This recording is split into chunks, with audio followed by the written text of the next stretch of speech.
Hi friends, നമുക്ക് എല്ലാവർക്കും പെട്ടെന്ന് ഉണ്ടാക്കാൻ പറ്റുന്ന ഒരു കൈൻഡ് ഓഫ് പാലൊഴിച്ച മുട്ടക്കറി നോക്കിയാലോ. അതിലേക്ക് ആദ്യമായിട്ട് ആവശ്യമുള്ള സാധനം ഉള്ളി, തക്കാളി, പച്ചമുളക്, കറിവേപ്പില ഇതെല്ലാം നല്ലപോലെ അരിഞ്ഞ് വെക്കുക. ഇത് അരിയുന്ന സമയത്ത് തന്നെ നമ്മൾ വേറൊരു പാനിലേക്ക് മുട്ട പുഴുങ്ങാൻ വെക്കുക. ശേഷം നമ്മളൊരു പാൻ എടുക്കുക, അതിലേക്ക് എണ്ണ ഒഴിച്ചിട്ട് കടുകും നമ്മുടെ ജീരകവും കൂടെ പൊട്ടിക്കുക. ഇത് നല്ലപോലെ പൊട്ടി വരുന്ന ആ ഒരു സമയത്ത് തന്നെ നമ്മൾ അരിഞ്ഞു വെച്ചിരിക്കുന്ന ഉള്ളിയും കുറച്ച് ഉപ്പും കൂടി ഇട്ട് നല്ലപോലെ വഴട്ടിയെടുക്കുക. പിന്നെ നമ്മൾ അരിഞ്ഞു വെച്ചിരിക്കുന്ന പച്ചമുളകും കറിവേപ്പിലയും കൂടി ഇട്ട് നല്ലപോലെ മിക്സ് ചെയ്തെടുക്കുക. ശേഷം നമ്മൾ അതിനകത്തോട്ട് തക്കാളിയും കൂടി ഇടുക.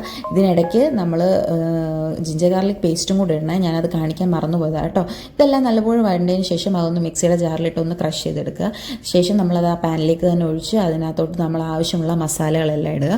മസാലയായിട്ടുള്ള ഉപ്പ്, മഞ്ഞൾ, മുളക്, ഗരം മസാല, മല്ലി ഇതെല്ലാം ആവശ്യത്തിന് ഇട്ടിട്ട് നല്ലപോലെ മിക്സ് ചെയ്തെടുക്കുക.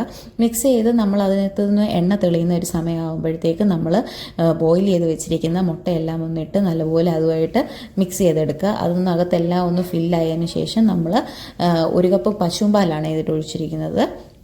പിന്നെ പ്രത്യേകം ശ്രദ്ധിക്കുക, പാലൊഴിച്ചതിന് ശേഷം അത് നല്ലപോലെ തിളയ്ക്കൊന്നും വേണ്ട. നമ്മുടെ മസാലയുമായിട്ടൊന്ന് ജസ്റ്റ് മിക്സായി വന്നാൽ മതി, എല്ലാം ഒന്ന് മിക്സായി ഒന്ന് പെരണ്ട് വന്നാൽ മതി. അപ്പം നമ്മളത് നല്ലപോലെ ഒന്ന് ഇളക്കി വെക്കുക. ഇളക്കി അടച്ച് സിമ്മിലിട്ടൊന്ന് വെക്കുക, ഒരു 5-10 മിനിറ്റ് മാക്സിമം. അതിനുശേഷം നമ്മൾ നോക്കാമെന്നുണ്ടെങ്കിൽ നല്ലപോലെ വെന്ത് കുറുകി വന്നിട്ടുണ്ടാവും. അതോടെ നമ്മുടെ മുട്ടക്കറി റെഡിയായി നമുക്ക് സെർവ് ചെയ്യാം.